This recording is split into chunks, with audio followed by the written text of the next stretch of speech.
Let's talk about absentee ballots.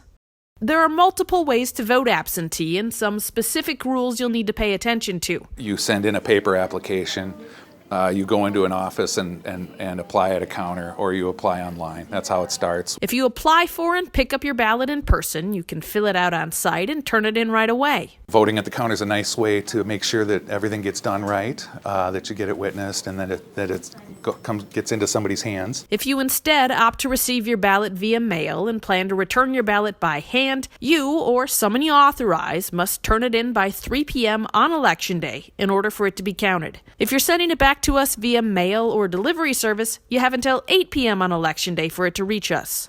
We cannot accept any ballots after that point, period. Once you return your absentee ballot, we keep it under lock and key until the absentee ballot board has a chance to look at it. They take a look at the envelope, make sure that it's been completed correctly, and then they go into the voter registration system and make sure that the numbers that match that the voter put on their signature envelope, that they match the ones that they also put on their application. That's how we make sure that the person who applied for the ballot is the one who got it, it's the one who returned it. If the numbers match, the ballot is accepted and set aside for counting on Election Day. If both the numbers and signatures don't match, the ballot will be rejected.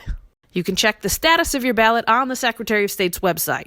If it's rejected, they will automatically, as part of the process, send you an absentee ballot. For those who want to place their absentee ballot directly into a ballot counter, early voting is available the week prior to Election Day at specific city and county sites. You go into a voting booth, you vote it, and then when you're done, you can cast it right into the ballot counter. All absentee ballots are stored securely. On Election Day, we tally and combine their totals with those cast at polling places.